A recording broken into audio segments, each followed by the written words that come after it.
Assalamualaikum warahmatullahi wabarakatuh. Salam dan bahagia, salam sejahtera bagi kita semua. Yang terhormat Bapak Kepala SD Negeri Wonosgoro 1, Bapak Dwi Soeharto SPD SD. Yang kami hormati Bapak Ibu Admin Komunitas Belajar Vokanik. Yang kami hormati Bapak Ibu Guru peserta seminar berbagi praktik baik persiapan pembelajaran berdiferensiasi untuk kelas reguler. Alhamdulillahirrabbilalamin, puji syukur kehadirat Allah Subhanahu wa Ta'ala atas limpahan rahmat dan hidayahnya, sehingga pada kesempatan kali ini kita dapat melaksanakan kegiatan seminar berbagi praktik baik tanpa suatu halangan apapun. Shalawat serta salam senantiasa kita haturkan kepada junjungan kita Nabi Agung Muhammad SAW. Semoga kita termasuk umat yang mendapatkan syafaatnya di yaumil akhir nanti. Amin ya rabbal alamin. Bapak Ibu yang saya hormati, saya sebagai pemandu sekaligus pemateri akan membacakan susunan acara seminar berbagi praktik baik persiapan pembelajaran berdiferensiasi untuk kelas reguler sebagai berikut. Yang pertama yaitu pembukaan, yang kedua sambutan, yang ketiga pemaparan materi, 4 penutup, dilanjut dengan sesi tanya jawab via grup Telegram Vokanik. Jadi acara seminar berbagi praktik baik kali ini yaitu dengan 2 moda. Moda yang pertama yaitu penayangan video dan moda yang kedua yaitu tanya jawab via grup Telegram Vokanik. Langsung saja menuju ke acara yang pertama yaitu pembukaan. Mari kita buka acara hari ini dengan bacaan basmalah bersama-sama. Bismillahirrahmanirrahim. Semoga acara hari ini dapat berjalan dengan lancar. Amin ya rabbal alamin. Acara yang kedua yaitu sambutan yang akan disampaikan oleh Bapak Kepala SD Negeri Wonosgoro 1 kepada Bapak Dwi Soeharto SPD SD. Waktu dan tempat kami persilahkan.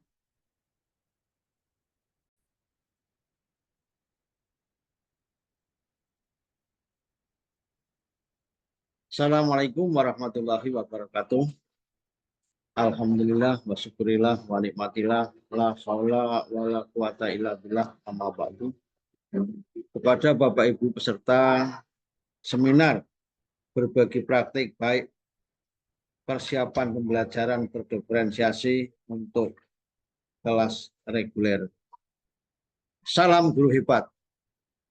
Bapak Ibu peserta seminar yang saya hormati, dalam hal ini seminar diadakan Pombel SD Negeri Wonosgoro 01, Kecamatan Bandar, Kabupaten Batang, dalam rangka pelaksanaan pembelajaran berdiferensiasi. Bapak Ibu yang saya hormati, bahwa dalam hal ini kita sudah diamanatkan oleh undang-undang bahwasanya bahwa kita sudah melaksanakan pembelajaran yaitu dengan kurikulum merdeka, yang mana di dalam kurikulum merdeka ini kita sudah diberikan fleksibilitas ataupun diberikan kelenturan berbagai hal-hal yang berkaitan dengan pembelajaran. Maka salah satunya yaitu pembelajaran berdiferensiasi. Untuk itu kepada Bapak Ibu guru yang mengikuti seminar ini, kami mengucapkan selamat untuk melaksanakan seminar dengan baik dan dilaksanakan dengan baik. Untuk itu kami mengucapkan terima kasih kepada semuanya yang telah melaksanakan seminar pembelajaran berdiferensiasi, yang mana dalam pembelajaran berdiferensiasi ini memang hal yang baru dan tertuang dalam kurikulum satuan pendidikan. Di dalam kurikulum ini kita hendaknya mengacu untuk sesuai dengan visi misi kita, kemudian tujuan pembelajaran. Dengan demikian, alternatif yaitu pembelajaran berdiferensiasi ini sangat bermanfaat bagi kita semua, baik bagi pendidik maupun bagi siswa ataupun peserta didik. Untuk itu, dengan komitmen sebagai pegawai ataupun tenaga pengajar yang berprofesionalitas dan berkomitmen Pak pada tugasnya. Maka dari itu, untuk kita selalu berinovasi dalam pembelajaran di kelas. Pembelajaran berdiferensiasi tidak hanya untuk mengelompokkan ataupun hanya untuk mencari membuat kelompok dalam satu kelas, tapi hanya kita harusnya mengerti atau mengetahui bahwasanya setiap siswa itu memiliki atau mempunyai kemampuan yang berbeda dan mempunyai karakteristik yang berbeda. Maka dari itu, kepada Bapak Ibu semuanya yang termuat atau yang terdaftar dalam Kombel untuk seminar ini, maka saya mengharap bahwasanya untuk pembelajaran yang berdiferensiasi ini hendaklah menjadi acuan setiap Bapak Ibu guru dan bisa dilaksanakan dengan baik di dalam kelas. Untuk itu, saya mengucapkan terima kasih kepada panitia ataupun kepada pelaksana seminar berbagi praktik baik. Untuk itu, dalam pelaksanaan pembelajaran berdiferensiasi ini, kita memandang bahwa siswa itu merupakan salah satu subjek dalam pelaksanaan pembelajaran. Dan kita sebagai guru hendaknya memberikan fasilitator atau mempermudah daripada siswa-siswa belajar sehingga siswa ini menjadi siswa yang menjadi pembelajar seumur hidup. Untuk itu saya ucapkan selamat kepada Bapak Ibu dalam seminar berbagai praktik baik dalam melaksanakan tugas ini. Hendaknya harus dilaksanakan setiap para guru dan para pengajar di dalam kelas masing-masing. Selamat melaksanakan seminar dan selamat untuk kerja. Saya akhiri. Assalamualaikum warahmatullahi wabarakatuh.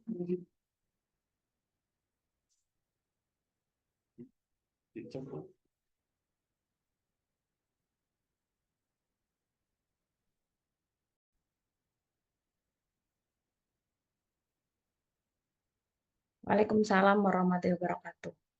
Terima kasih atas sambutan dari Bapak Dwi Suharto SPD SD sebagai Kepala SD Negeri Wonosobo 1 sekaligus pembimbing dari grup komunitas belajar Vokani.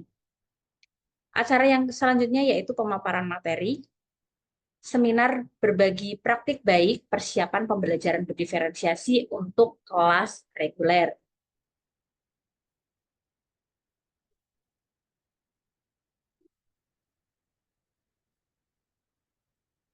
Sebentar, akan saya sharekan dulu.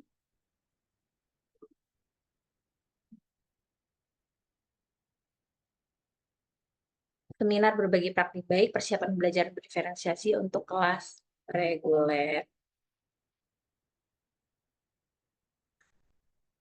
Sebelumnya perkenalan dulu ya Bapak Ibu, sedikit perkenalan dengan saya. Mungkin sebagian besar peserta di sini sudah mengenal siapa saya, yaitu nama saya Sununisa. Saya bekerja di SD Negeri Wonosobo 1 sebagai guru kelas 5. Komunitas yang saya ikuti yaitu salah satunya adalah komunitas Vokanik, di mana di situ saya sebagai penggerak komunitasnya, dan juga ada Ibu Erlin Sulistiorini sebagai sekretaris, dan juga Ibu Anar Kusti dari SD Pucang Gading sebagai bendahara. Untuk pencapaian kerjanya, saya adalah guru penggerak angkatan 7. Selain penggerak komunitas, saya juga kontributor modul ajar. Jadi, alhamdulillah untuk modul ajar yang saya upload di PMM itu semuanya adalah pembelajaran berdiferensiasi modul ajarnya ya. Langsung saja Bapak Ibu, sebelum kita menuju ke bagaimana persiapan membuat pembelajaran berdiferensiasi, Bapak Ibu akan kembali saya ingatkan tentang pengertian pembelajaran berdiferensiasi, di mana pembelajaran berdiferensiasi yaitu pembelajaran yang dirancang atau memuat hal beragam different ya Bapak Ibu ya, berbeda-beda. Baik itu dari sisi kontennya, prosesnya maupun produk untuk memenuhi kebutuhan belajar murid yang beragam pula. Karena kita paham, kita tahu sendiri bahwa tidak ada satu individu pun yang sangat-sangat setara ya, walaupun itu dalam kelas reguler kita. Untuk anak-anak yang setara itu mereka juga punya ciri khas dan karakteristik tersendiri. Nah, bagaimana merancang pembelajaran berdiferensiasi? Apakah sulit? Apakah menurut Bapak Ibu pembelajaran berdiferensiasi itu sulit? Sulitnya karena kita belum mencoba ya Bapak Ibu ya. Karena sebenarnya pembelajaran berdiferensiasi itu pun Bapak Ibu sebenarnya pernah menyiapkannya, misal konten yang berbeda, misal Bapak Ibu menyiapkan ada praktiknya, ada penayangan videonya, dan juga Bapak Ibu menjelaskan materi. Namun Bapak Ibu mengemasnya tidak dalam bentuk berdiferensiasi, misalnya seperti itu. Jadi sebenarnya Bapak Ibu itu sudah menyiapkan konten yang berdiferensiasi, tapi penyajiannya itu belum berdiferensiasi. Bagaimana saya bilang seperti itu? Karena bisa jadi Bapak Ibu itu memaksa anak-anak untuk mempelajari semuanya, mempelajari via videonya ya diberikan, pemaparan materinya diberikan, modul materi ajar atau sumber belajarnya diberikan, dan juga harus praktik semua. Padahal eh, kalau berdiferensiasi, belajar berdiferensiasi itu tidak Bapak Ibu. Jadi anak itu akan melaksanakan proses pembelajaran sesuai dengan keinginan mereka sendiri-sendiri, itu akan lebih efektif. Jadi walaupun Bapak Ibu menyiapkan berbagai konten, tapi usahakan anak itu memilih apakah anak inginnya hanya menonton video saja, apakah anak meminta penjelasan dari Bapak Ibu guru ataukah dari bahan ajar, atau anak inginnya praktik langsung. Jadi tidak semua anak harus praktek, tidak semua anak harus mendengarkan Bapak Ibu menjelaskan di depan kelas ya. Kemudahan dari penerapan belajar berdiferensiasi yaitu peserta didik memahami konsep sesuai kebutuhan dan gaya belajar mereka. Dan selain itu, Bapak Ibu kalau yang sudah pernah menerapkan belajar berdiferensiasi itu sangat memudahkan guru dalam menyampaikan konsep. Jadi anak-anak itu benar-benar dibebaskan untuk belajar melalui konten sesuai dengan keinginan mereka masing-masing. Guru itu tinggal menjadi fasilitator saja.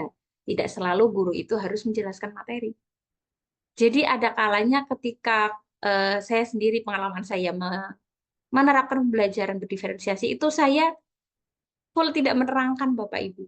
Hanya di akhir-akhir itu menanyakan kembali materi apa yang sudah anak-anak pahami dan anak-anak itu eh, menyampaikan apa yang sudah mereka pahami melalui konten-konten yang sudah Bapak Ibu berikan. Jadi pembelajaran berdiferensiasi itu memudahkan guru dalam menyampaikan konsep materi. Selain itu yaitu efisiensi waktu dalam pembelajaran karena anak-anak itu tidak semuanya misal kita menyiapkan empat konten itu tidak semua anak itu belajar semua empat-empatnya. Kalau empat-empatnya belajar semua tentu memakan waktu yang banyak. Tapi ketika anak itu hanya memilih beberapa konten saja atau bahkan hanya satu konten saja anak sudah paham, itu sudah stop, sudah selesai Bapak Ibu. Tugas Bapak Ibu menyampaikan itu anak-anak itu sudah paham dengan sendirinya. Apakah paham dengan sendirinya? Bisa dicek ketika Bapak Ibu sudah pada tahap evaluasi ya. Persiapan pembelajaran berdiferensiasi. Nah, persiapan pembelajaran berdiferensiasi ini menurut versi saya ya, pengalaman saya, Bapak Ibu juga bisa nanti ketika menyiapkan itu sambil diingat-ingat lagi kira-kira persiapannya apa saja.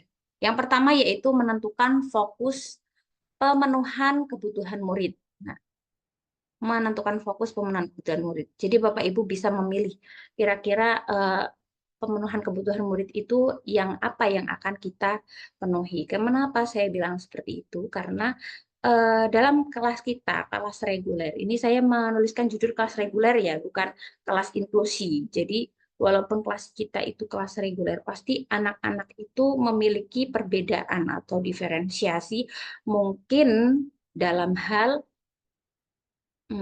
gaya belajarnya anak, atau mungkin dalam eh, pemahaman awal, atau itu dalam segi kognitif awal siswa. Misal, perkembangan kognitif anak ya, misalnya kita mau kita lihat anak-anak kita ini cenderung diferensiasinya itu di bagian mana yang akan kita fokuskan nanti ketika pembelajaran. Apakah eh, pemahaman awalnya mereka itu sama? Misal kita akan menerapkan bahasa Indonesia, konsep bahasa Indonesia, misal materi teks non-teks. Apakah semua anak itu sudah paham tentang teks non-teks, atau bahkan ada anak-anak yang belum lancar membaca? Nah, jika ada anak-anak yang belum lancar membaca misalnya ya untuk guru SD, nah Bapak Ibu bisa membuat atau mengambil diferensiasi pemenuhan kebutuhan murid itu pada kemampuan awal. Berarti kemampuan anak itu kan berbeda-beda. Ada yang sudah bisa membaca, ada yang belum. Nah, kalau misalnya kelas Bapak Ibu itu semuanya sudah bisa membaca, berarti Bapak Ibu bisa ke gaya belajar anak atau berfokus pada gaya belajar anak. Nah, bisa di gaya belajar itu ada 3 ya Bapak Ibu ya. Bisa dalam bentuk visual, auditori, maupun kinestetik. Nah, kira-kira yang mau kita penuhi itu yang mana dulu? Yang selanjutnya yaitu menentukan karakteristik materi. Karakteristik materi yang akan kita sampaikan. Seperti tadi misalnya yang akan diberikan itu pelajaran bahasa Indonesia misalnya. Nah, itu eh, materi, misalnya materi fiksi dan non-fiksi. Kalau misalnya itu dibuat untuk pembelajaran anak-anak kelas 5 dengan yang belum lancar membaca, itu berarti guru dapat berfokus kepada kemampuan awal. Nah, misal semua anak sudah lancar membaca, tentu karakteristik materi fiksi dan non-fiksi ini misalnya itu dapat dibuat dalam bentuk konten-konten yang berbeda-beda sesuai dengan gaya belajar. Misalnya anak-anak yang visual ini nanti akan diberi materi apa, dalam bentuk apa ya? Misalnya kalau visual itu dalam bentuk penayangan video, atau misalnya membaca, kemudian anak-anak yang auditori itu bisa dengan mendengarkan lagu yang sesuai dengan materinya, atau mendengarkan Bapak Ibu menyampaikan materi, atau mendengarkan video, tayangan video dengan audio ya, atau anak-anak yang kinestetik itu bisa dari poster atau langsung praktik langsung membuat konsep atau membuat sejenis peta konsep untuk memudahkan anak belajar materi yang akan Bapak Ibu sampaikan. Jadi kira-kira untuk karakteristik materinya itu apakah cocok untuk diterapkan dengan gaya belajar murid ataukah cocok dengan kemampuan awal anak. Biasanya kita akan menyesuaikan di bagian itu.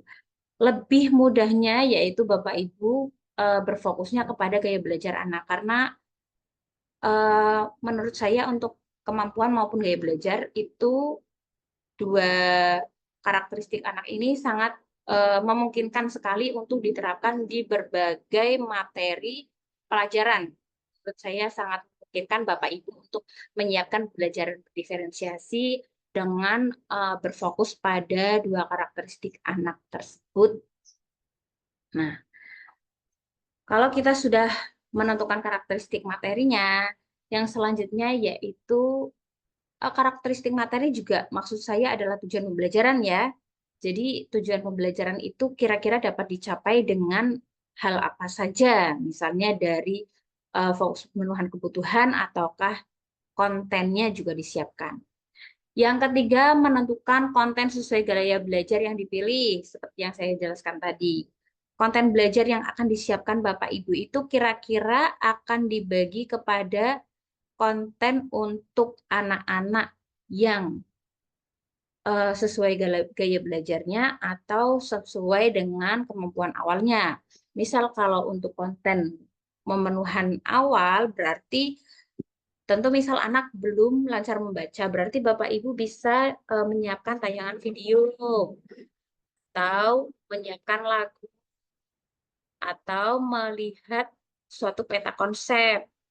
Nah, untuk anak-anak yang sudah lancar membaca misalnya atau anak-anak yang lebih cepat penangkapannya, Bapak Ibu bisa menyiapkan bahan belajar yang lebih banyak dan bervariatif dari anak-anak yang kemampuan awalnya itu eh, belum memenuhi, misalnya seperti itu. Kalau misalnya Bapak Ibu akan berfokus kepada gaya belajarnya, tentu sangat mudah.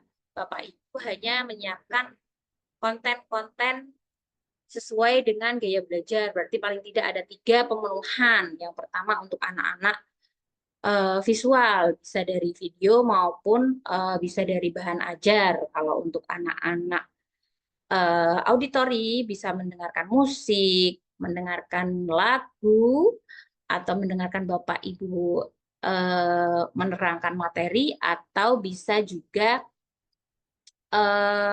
anak-anak itu mendengarkan konsep dari video pembelajaran.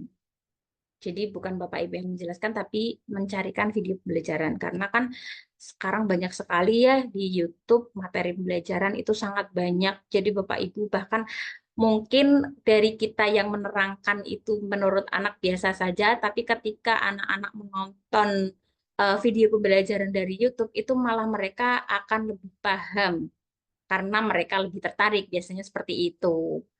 Nah, untuk anak-anak yang kinestetik, sesuai pengalaman saya, kalau anak-anak kinestetik itu kan sukanya kan bergerak ya Bapak Ibu ya, suka eh, aktif dalam kelas. Anak-anak itu biasanya sukanya berdiri, tidak suka duduk. Biasanya saya siapkan poster, ditempel di dinding, lah anak-anak itu nanti akan bergerak ke sana kemari sambil belajar dari poster tersebut, atau biasanya itu disiapkan praktik.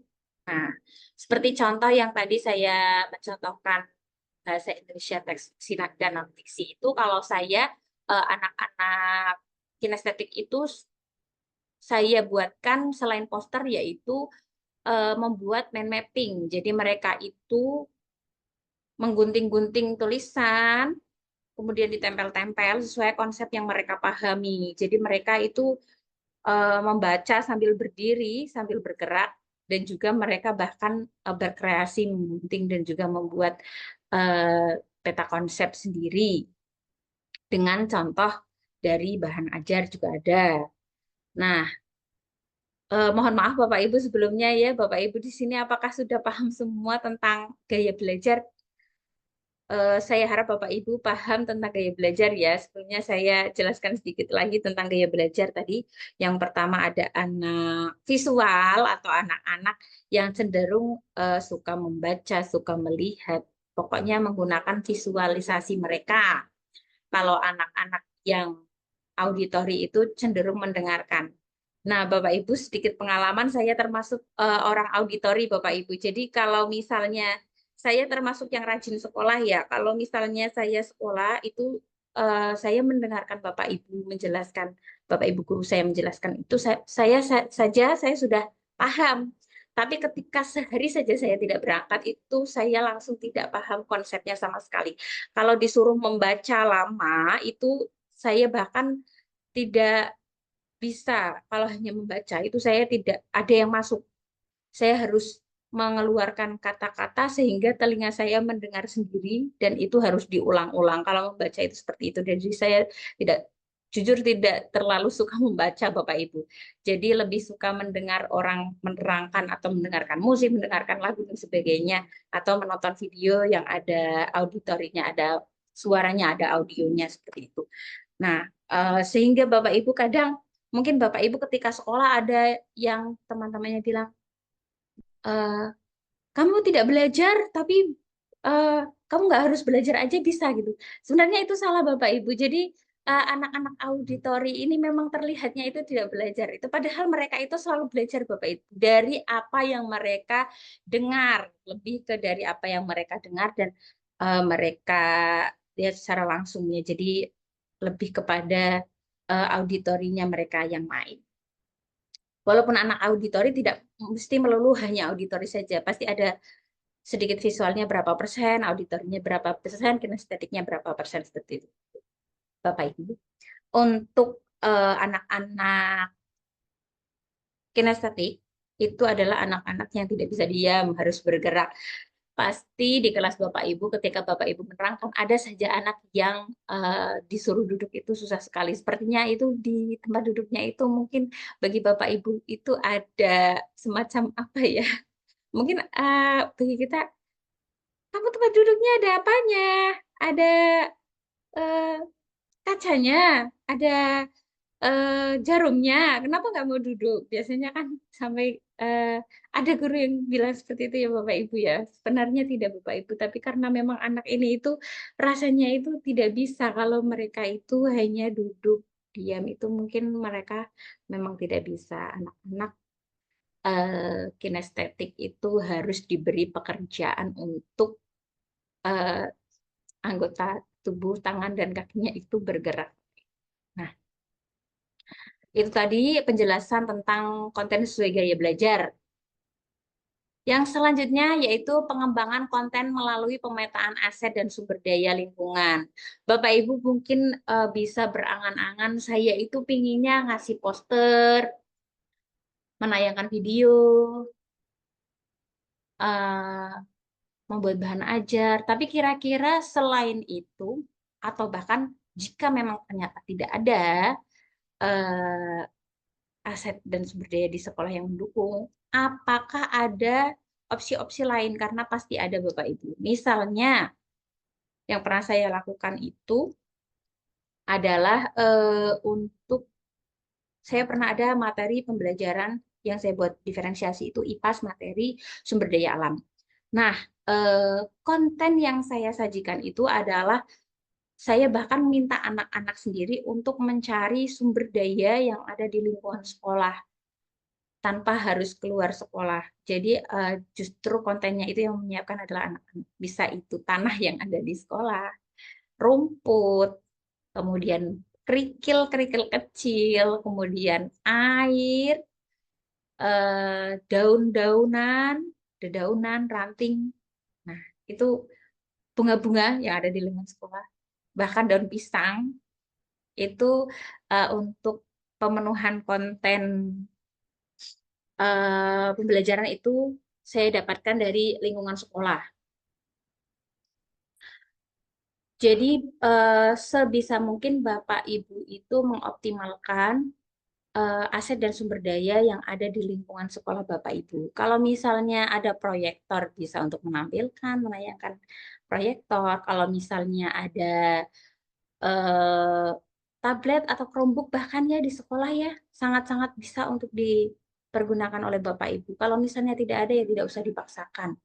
eh, Kalau tidak perlu kita menayangkan video untuk anak-anak itu tidak harus anak-anak dengan visual itu bisa dengan dari membaca buku atau konten bacaan atau Bapak Ibu bisa mencarikan dulu di internet kemudian dicetak itu insya Allah kalau memang anaknya itu tipe visual itu memang suka membaca. Kalau untuk anak-anak yang auditori, Bapak Ibu tentunya bisa menyiapkan berbagai rekaman melalui HP Bapak Ibu saja. Anak-anak bisa mendengarkan penjelasan misalnya dari video pembelajaran. Itu bisa Bapak Ibu siapkan untuk Bapak Ibu berikan kepada anak. Seoptimal mungkin dan juga tapi ingat untuk Bapak Ibu pemula tidak perlu terlalu memaksakan diri ya. Seadanya saja paling tidak berarti kan 3 konten yang disiapkan. Kalau itu pasti Bapak Ibu bisa, apalagi untuk Bapak Ibu yang sudah pernah eh, praktik didampingi oleh Bapak Ibu Kepala Sekolah kan tentunya sudah terbiasa gitu ya. Paling tidak menyiapkan 3 konten itu sangat-sangat mudah menurut saya. ya. Kalau bisa itu ya sebanyak-banyaknya yang ada di lingkungan sekolah yang bisa Bapak Ibu optimalkan. Nah, yang kelima yaitu menentukan produk yang akan dihasilkan dari proses belajar. Jadi pembelajaran berdiferensiasi itu kan ada tiga. Yang pertama proses, yang kedua konten, yang ketiga adalah produk. Untuk kontennya itu biasanya sangat berkaitan dengan proses. Jadi ketika kita sudah menyiapkan berbagai konten, baik itu untuk anak visual, auditory maupun kinestetik, jadi prosesnya itu ya anak akan berproses tersendiri-sendiri. Yang ingin mendengarkan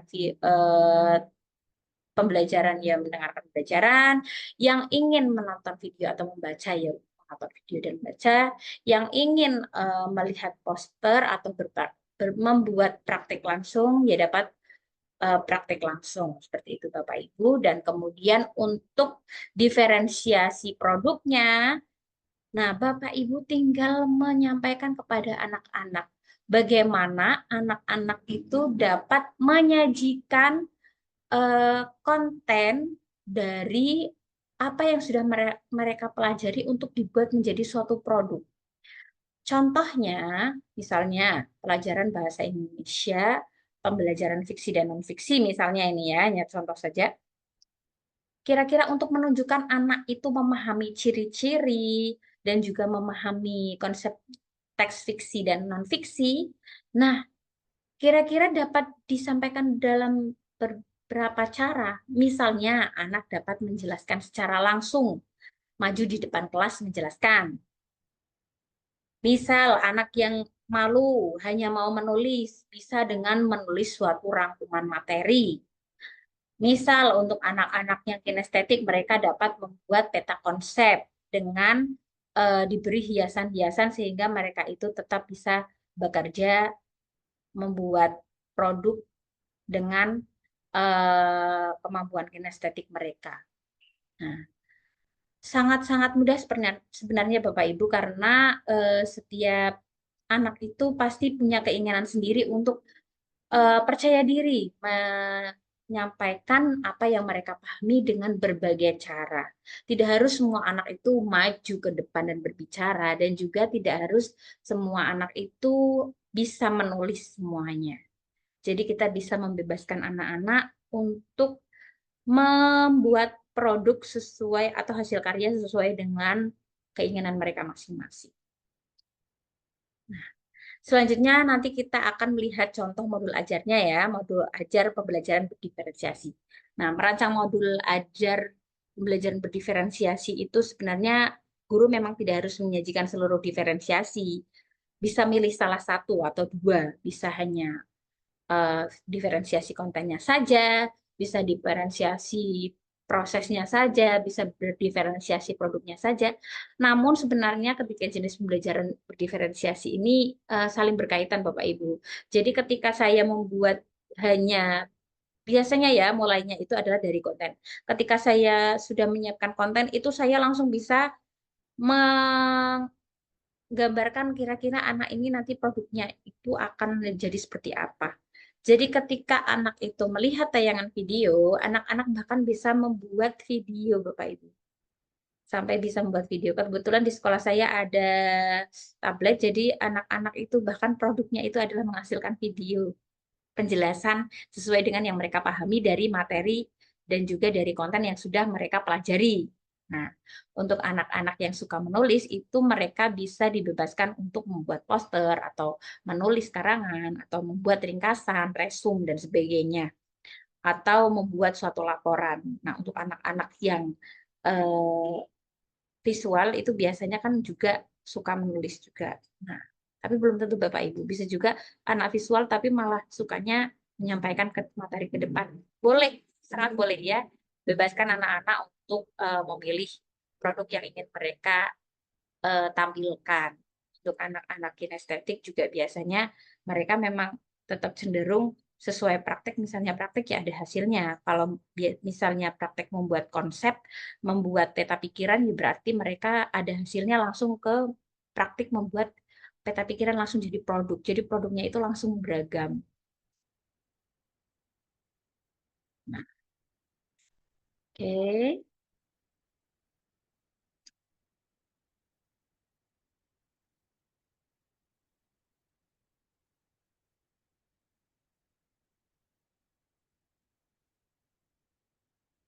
Bentar saya screen untuk modul ajarnya itu. Baik Bapak Ibu, untuk selanjutnya yaitu materi penyusunan modul ajar pembelajaran berdiferensiasi ya. Ini hanya sekedar contoh milik saya. Jadi Bapak Ibu tentunya punya karakteristik tersendiri, inginnya modul ajarnya model seperti apa, itu silakan. Yang penting adalah ada keterangannya, di mana terlihat diferensiasi kontennya, di mana terlihat diferensiasi produknya, ataupun di mana terlihat diferensiasi prosesnya. Mari saya share screen dulu ya, contoh modul ajar.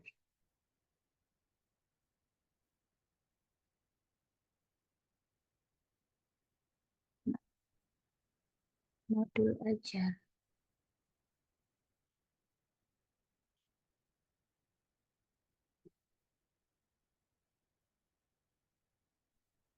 Harus dari Bapak Ibu ya.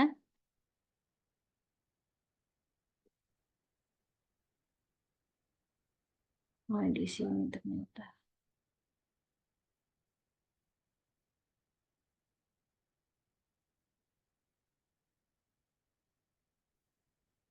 Sebentar. Oke.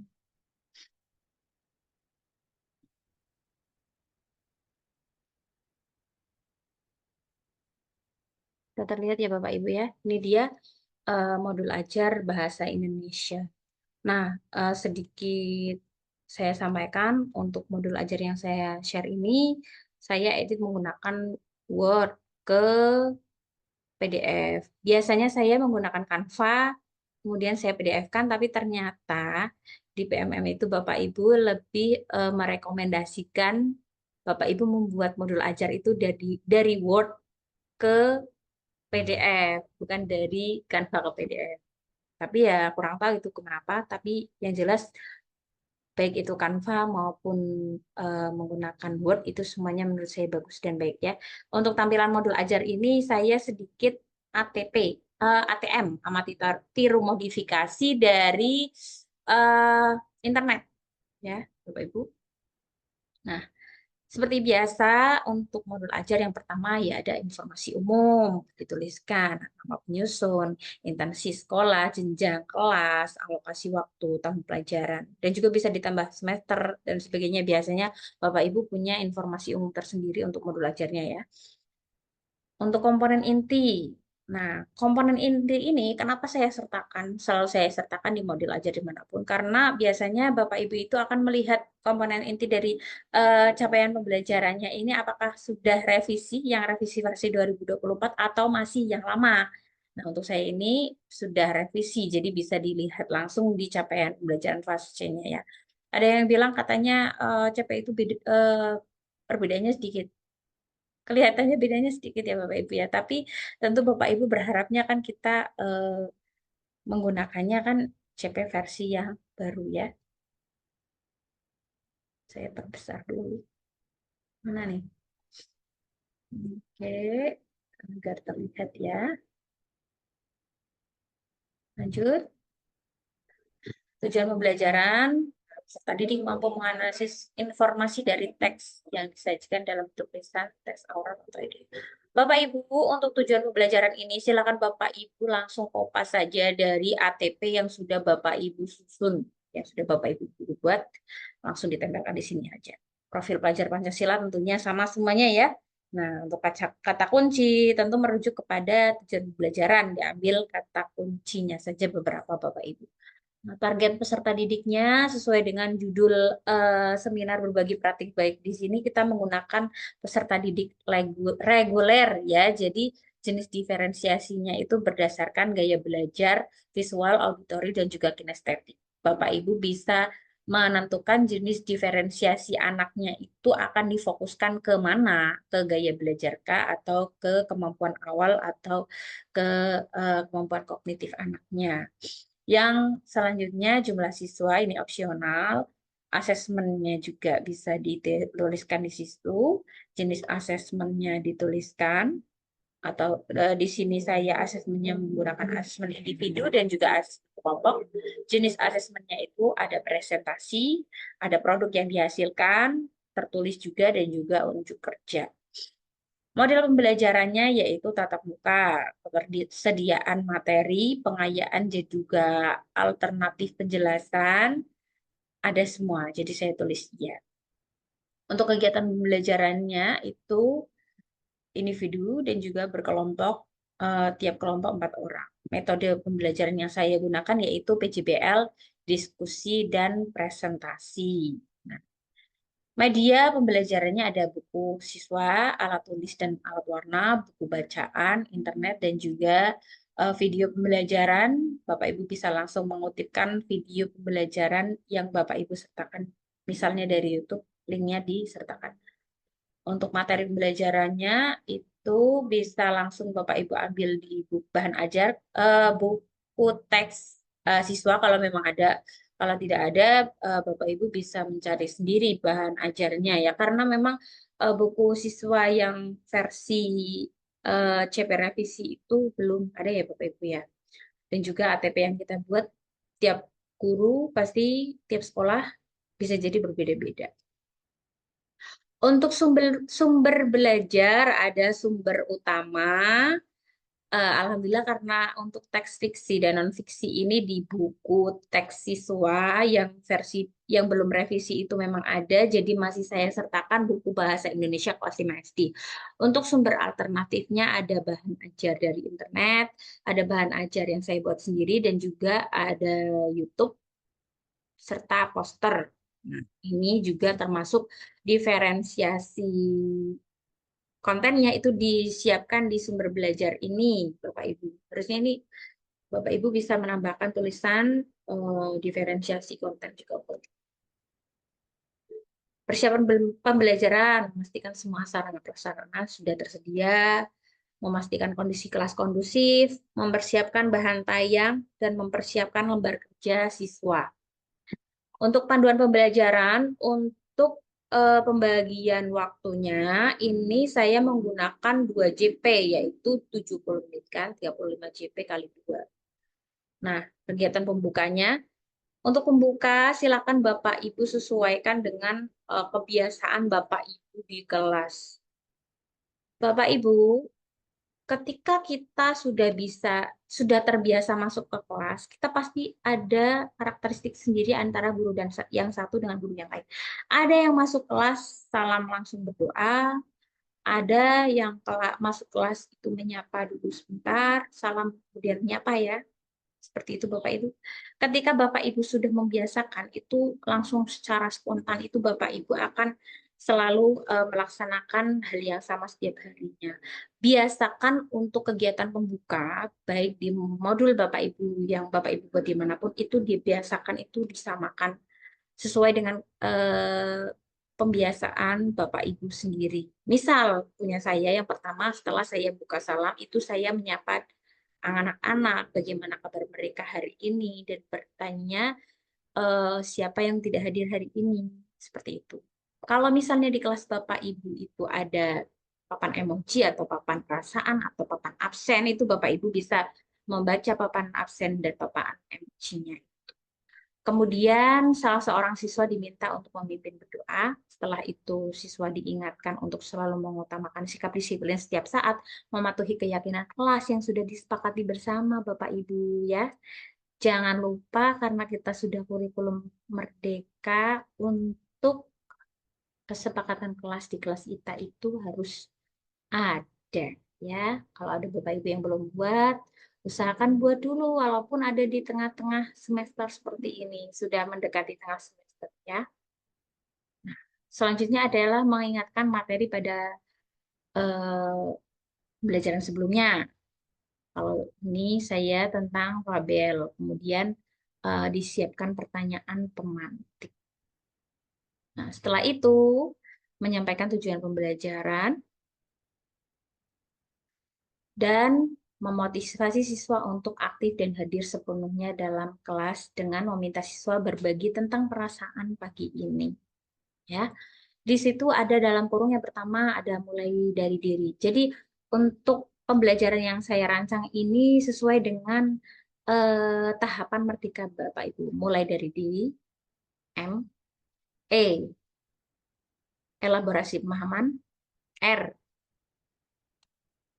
R-nya ruang kolaborasi, D, demonstrasi kontekstual, E-nya elaborasi pemahaman, K-nya yang selanjutnya koneksi antar materi, dan yang terakhir adalah aksi nyata. Jadi untuk yang biru-biru ini adalah tahapan sesuai kurikulum Merdeka. Apakah harus selalu seperti itu? Tidak, ya Bapak Ibu. Untuk Bapak Ibu yang baru berlatih, kalau menurut Bapak Ibu ini sangat sulit. Kalau untuk Bapak Ibu yang guru penggerak, saya yakin sudah biasa belajar menggunakan alur Merdeka. Tapi untuk Bapak Ibu yang belum, tidak harus seperti itu, ya. Tidak harus semua alur MERDEKA-nya ada. Tapi kalau mau belajar bisa boleh, ya. Yang selanjutnya yaitu guru menyampaikan tujuan pembelajaran dan tahap kegiatan, itu ada dalam kurungnya instruksi pembelajaran. Jadi Bapak Ibu untuk tahun ini fokus peningkatan kinerja saya di PMM, saya fokuskan kepada instruksi pembelajaran. Jadi saya sertakan juga di modul ajarnya agar Bapak Ibu kepala sekolah itu mudah untuk membacanya. Nah, yang terakhir yaitu memotivasi siswa untuk aktif. Di situ ada tulisan KSE, kompetensi sosial emosional atau pembelajaran sosial emosionalnya juga diterapkan. Setiap pembelajaran saya yakin Bapak Ibu sebenarnya ada KSE-nya kok, ada PSE-nya. Mungkin hanya Bapak Ibu kurang paham atau belum paham di mana letak PSE-nya. Nah, bisa nanti belajar lagi Bapak Ibu, ya. Untuk kegiatan inti sesuai dengan sintak, saya sertakan sintaknya, sintak PJBL. Yang pertama menentukan pertanyaan dasar, ada membuat desain proyek, menyusun penjadwalan, memonitoring kemajuan, penilaian hasil dan evaluasi pengalaman. Nah, kalau untuk kegiatan inti tentu berbeda-beda Bapak Ibu, ya. Kalau untuk pembuka sama kegiatan penutup itu biasanya bedanya itu hanya sedikit, yang diedit itu tidak terlalu banyak. Misal saya kalau kegiatan pembuka itu selalu alurnya seperti ini, hanya pada poin yang keempat ini mengingatkan materi pada kelas sebelumnya. Nah, ini yang saya ubah. Kalau misalnya itu IPA ya berarti pelajaran sebelumnya apa, PKN pelajaran sebelumnya apa, itu yang saya ubah. Pertanyaan pemantiknya yang saya ubah. Tapi dari atas ke bawah itu tidak ada yang saya ubah. Jadi itu sangat memudahkan saya untuk membuat lagi modul ajar yang selanjutnya. Dan itu kalau misalnya menurut saya kurang relevan, itu saya tambah-tambahin sedikit. Kalau untuk kegiatan inti tentu saja sesuai dengan model atau metode yang Bapak Ibu gunakan. Ya, kalau ini saya PJBL, ya PJBL-nya dituliskan di situ, disertakan. Nah, untuk dalam kurung yang biru ini tadi sudah saya jelaskan, ya, sesuai dengan eh, alur Merdeka, alur Merdeka. Nah, kalau untuk yang warna apa ini? Warna coklat ini adalah materinya. Nah, kegiatan inti ini itu juga sebenarnya kalau dibaca Bapak Ibu, kalau ini saya menggunakan alat PJBL, saya punya kalau tidak salah ada tiga jenis, yaitu yang pertama modul ajar yang saya buat dengan PJBL, dengan PBL, kontekstual, dan juga dengan STAD. Jadi untuk kegiatan intinya itu biasanya saya yang beragam, hanya kalau misalnya PJBL ya alurnya selalu saya buat seperti ini, hanya saya ubah-ubah sedikit untuk warna-warna yang berbeda ini yang saya ganti.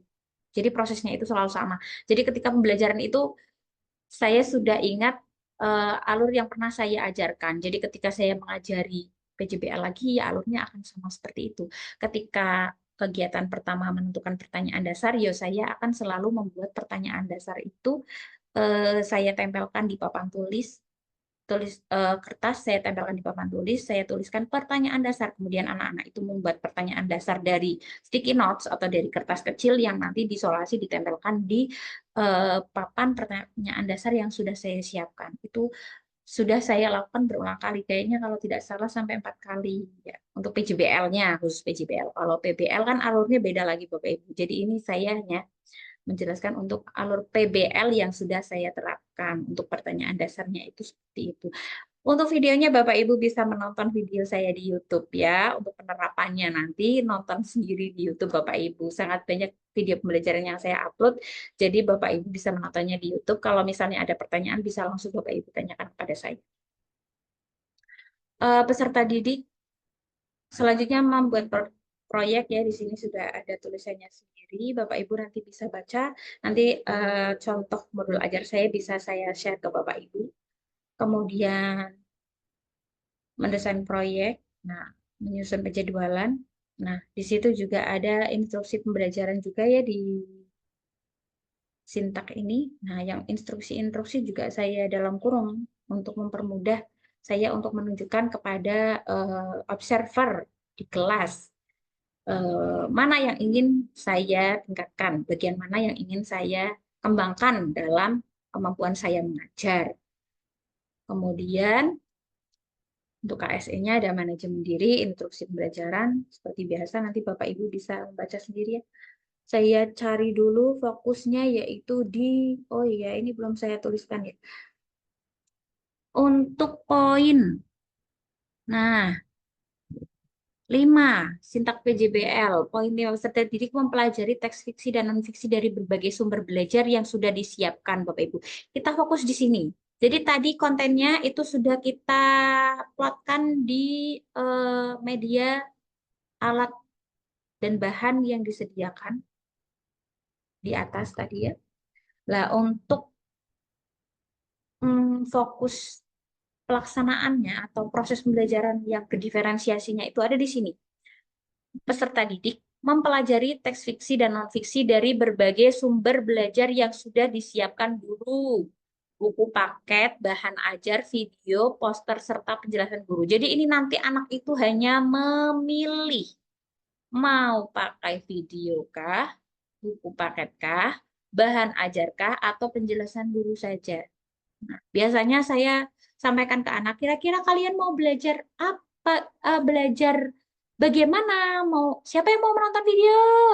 Kalau ada yang bilang saya, siapa yang mau melihat poster? Siapa yang mau membaca bahan ajar? Nah, itu langsung saya berikan. Kalau untuk penjelasan guru itu hanya kondisional ya. Kalau misalnya anaknya dalam tim itu sepertinya tidak paham sekali, kurang paham, baru guru mendekati dan kira-kira kurang pahamnya di mana, dijelaskan saja di situ. Atau di akhir-akhir sebelum miskonsepsi kita tanya-tanya dulu, yang sudah kamu pelajari itu apa saja.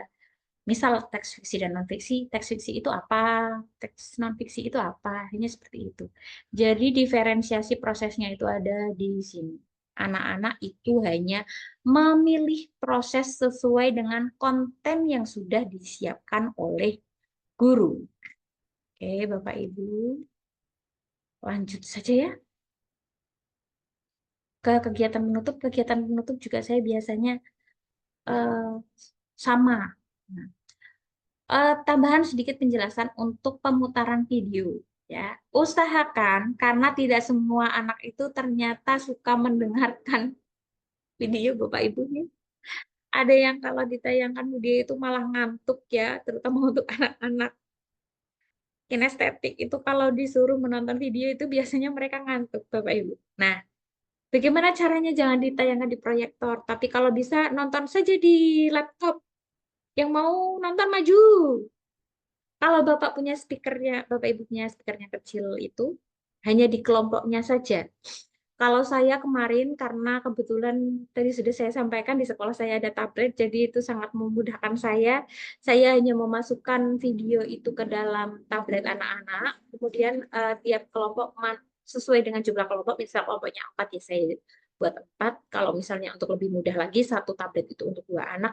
Jadi tiap dua anak ini bisa nonton dulu bareng-bareng gitu, yang ingin menonton karena memang tidak semuanya juga ternyata suka menonton video. Mungkin pas pertama anak-anak dikasih tablet itu mereka sepertinya senang banget ya Bapak Ibu ya. Tapi ternyata mulai karena untuk yang tahun ini saya sudah menerapkan 3 kali dan itu baru di yang ketiga itu ada anak yang tidak mau menonton video. video pembelajaran itu ternyata ada yang bagian itu tidak menyenangkan juga. Terutama untuk anak-anak kinestetik, memang mereka juga ternyata tidak suka Bapak Ibu nonton video. Nah, baik, lanjut lagi untuk kegiatan penutupnya juga disesuaikan dengan Bapak Ibu ya, untuk mempermudah kenyamanan Bapak Ibu dalam menyampaikan materi. Tapi tentu harus sesuai, biasa harus ada mengungkapkan hasil belajarnya, ada refleksinya, ada umpan baliknya juga ya, memberi umpan balik anak-anak, dan juga kesimpulan serta menanyakan keinginan siswa untuk kegiatannya sebelum doa dan penutup. Ya itu saja untuk pelaksanaan asesmen, Bapak Ibu bisa baca-baca sendiri ya, tidak perlu sampai asesmen ya. Nah, sekian Bapak Ibu, saya selesaikan dulu, balik ke Zoom.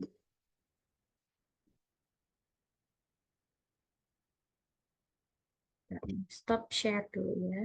Stop share. Oke. Nah, itu tadi pemaparan materi seminar berbagi praktik baik, persiapan pembelajaran berdiferensiasi untuk kelas reguler ya Bapak Ibu. Untuk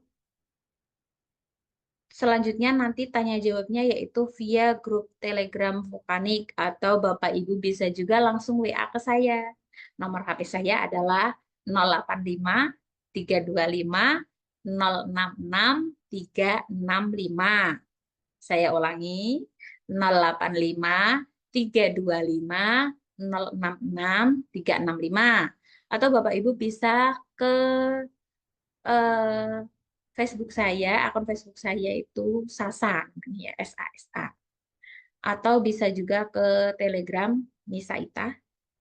Nah, atau bisa juga langsung ke WhatsApp saya di grup Vulkanik juga bisa Bapak Ibu ya. Insya Allah nanti admin kami akan membantu Bapak Ibu untuk menjawab pertanyaan. Nah, sekian kita sudah sampai ke penghujung acara. Saya sebagai pemandu acara dan juga narasumber, apabila dalam penyampaian saya ada tutur kata yang kurang berkenan, atau Bapak Ibu mungkin merasa bentuknya seperti ini ya, karena ini adalah pertama dari grup kombel kami, komunitas Vulkanik untuk menyampaikan pembelajaran. Manakala ada kurangan, tutur kata saya yang kurang berkenan, atau mungkin kepuasan Bapak Ibu itu kurang, saya sangat mohon maaf. Semoga kita bisa melaksanakan lagi seminar-seminar pada tahap dan event-event yang lain selanjutnya, yang lebih baik lagi, dan juga dalam keadaan sehat walafiat. Amin ya robbal alamin. Terima kasih untuk perhatian Bapak Ibu dari awal sampai akhir. Saya cukupkan kesekian. Wassalamualaikum warahmatullahi wabarakatuh. Terima kasih.